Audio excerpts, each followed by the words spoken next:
দ্বাদশ শ্রেণীর সকল বিদ্যার্থীকে বিজ্ঞান অনলাইন ইউটিউব ক্লাসে স্বাগত জানাই।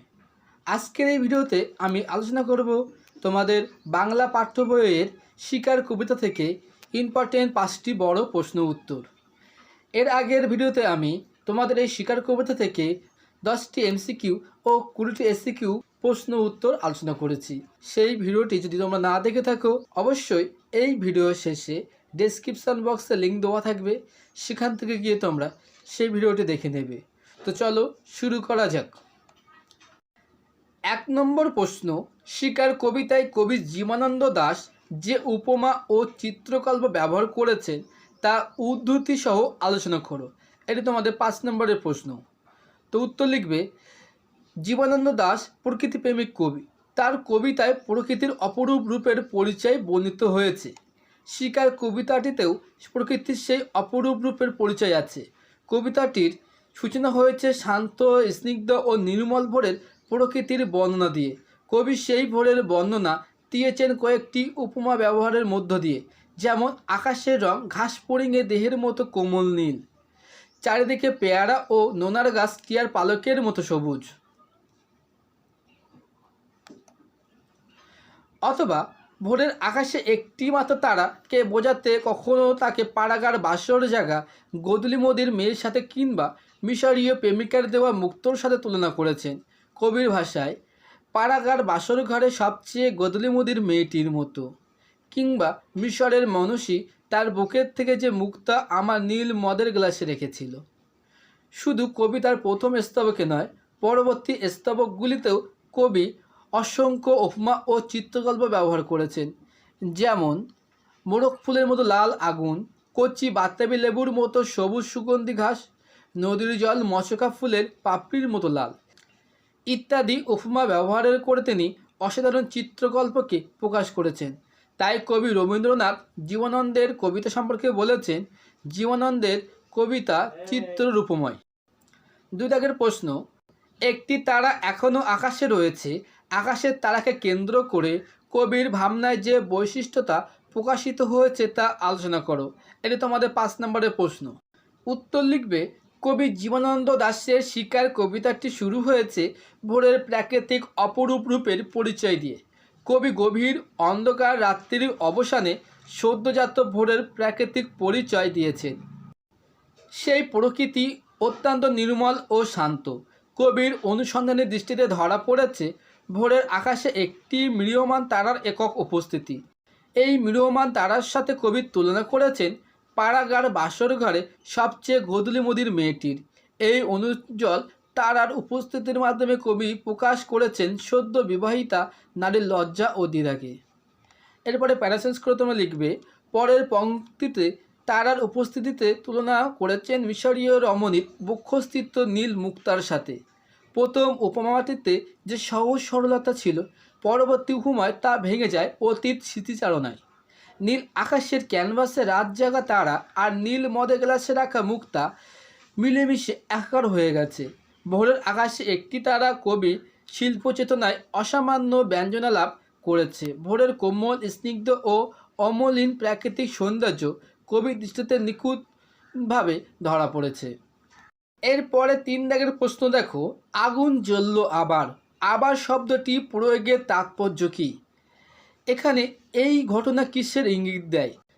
2 + 3 = 5 নম্বরের প্রশ্ন। উত্তর লিখবে, কবি জীবনানন্দ দাশ তার শিকার কবিতায় আগুন জ্বালানোর প্রসঙ্গ 2 বার উল্লেখ করেছেন। প্রথমবার দেশলীয়রা শীতের রাতে শরীরকে গরম রাখার জন্য আগুন জ্বেলেছিল। মোরগ ফুলের মতো লাল সেই আগুনের রং, কিন্তু সকালের আলোয় তার রং মোরগ ফুলের মতো লাল থাকে না, হয়ে যায় রোগা শালিকের হৃদয়ের বিবর্ণ ইচ্ছার মতো। প্রথমবার এই আগুন জ্বালানোর মধ্যে আছে বাঁচার প্রচেষ্টা ও জীবনের ইঙ্গিত। প্যারাফ্রেজ করে লিখবে, কবি দ্বিতীয়বার আগুন জ্বালানোর প্রসঙ্গে উল্লেখ করেছেন কবিতার শেষ স্তবকে। সারা রাত জাগা হরিণটি নিজের ক্লান্ত দেহটাকে প্রাণের আবেশ দেওয়ার জন্য নদীর শীতল জলে নামে, কিন্তু নিষ্ঠুর শিকারীর বন্দুকের গুলিতে রক্তাক্ত হয়েছে হরিণের সুন্দর দেহ। এরপরেই কবি আবার আগুন জ্বালানোর প্রসঙ্গ উল্লেখ করেছেন, কিন্তু এই আগুন জ্বালানোর মধ্যে নেই কোনো বাঁচার প্রচেষ্টা, নেই কোনো জীবনের ইঙ্গিত, শুধু লুকিয়ে আছে নাগরিক সভ্যতার সভ্য ও শিক্ষিত মানুষের নিষ্ঠুরতা ও বর্বরতা। প্যারাফ্রেজ করে লিখবে, দ্বিতীয়বার আগুন জ্বালানোর ঘটনা কেবল একটি হরিণ শিকারের কাহিনী নয়, কীভাবে শহরের শিক্ষিত মানুষ প্রকৃতির শান্ত স্নিগ্ধ রূপকে ধ্বংস করে তার প্রতীক। নাগরিক লালসার পবিত্র জীবন কীভাবে মৃত্যুর গভীর আধারে হারিয়ে যায়, উদ্ধৃত অংশটি তারই ব্যঞ্জনাবাহী। 4 দাগের প্রশ্ন, সিগারেটের ধোঁয়া, টেরিকাটা কয়েকটা মানুষের মাথা, এলোমেলো কয়েকটি বন্দুক, হিম নিস্পন্দন, নিরপরাধ ঘুম। উদ্ধৃত অংশটির তাৎপর্য বিশ্লেষণ করো। এটি 5 নম্বরের প্রশ্ন। উত্তর লিখবে, বনলতা সেন কাব্যের অন্তর্গত শিকার কবিতায় কবি দ্বিতীয় ভোরের যে রূপ বর্ণনা করেছেন সেখানে হরিণ শিকারের প্রসঙ্গ আছে। নাগরিক সভ্যতার সভ্য ও শিক্ষিত মানুষের নিষ্ঠুরতার শিকার হয়েছে নিরপরাধ হরিণ। খোলা আকাশের নিচে চলেছে হরিণের মাংস রান্নার আয়োজন। সেই সব শিক্ষিত মানুষের চুলের বিন্যাস অত্যন্ত পরিপাটি, তাদের হাতে নাগরিক বিলাসিতার সুস্পষ্ট প্রতীক জ্বলন্ত সিগারেট, যার ধোঁয়া প্রাকৃতিক পরিবেশকে করে তুলেছে দূষিত।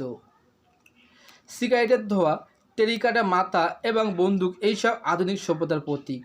শিক্ষিত মানুষেরা নিজেদের প্রয়োজনে ও বিলাসিতার চরিতার্থ করতে অরণ্য প্রকৃতির বুকে চালায় নিষ্ঠুর শিকার অভিযান।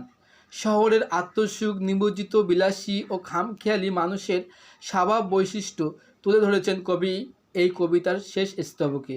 এইসব নিষ্ঠুর ও হৃদয়হীন মানুষেরা অরণ্য প্রকৃতির শান্ত স্নিগ্ধ রূপকে নির্বিচারে ধ্বংস করে। শিকার এদের বিলাসিতা, অহংকার এদের মুখের ভাষা ও বন্দুক এইসব মানুষের প্রধান হাতিয়ার। 5 নম্বর প্রশ্ন, শিকার কবিতায় ভোর শব্দটি দুটি ভিন্ন প্রেক্ষিতে ব্যবহার হয়েছে, দুটি ভোরের স্বরূপ বিশ্লেষণ করো। 5 নম্বরের প্রশ্ন। উত্তর লিখবে, শিকার কবিতায় ভোর শব্দটি দুবার ব্যবহৃত হয়েছে, দুটি ভিন্ন প্রেক্ষিতে।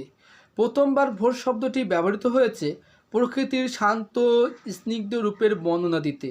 সেই ভোরে প্রকৃতির অনাবিল আনন্দের পরিচয় আছে কবির বর্ণনায়। ভোর আকাশের রং ঘাসফড়িংয়ের দেহের মতো কোমল নীল, চারিদিকে পেয়ারা ও নুনার গাছ টিয়ার পালকের মতো সবুজ।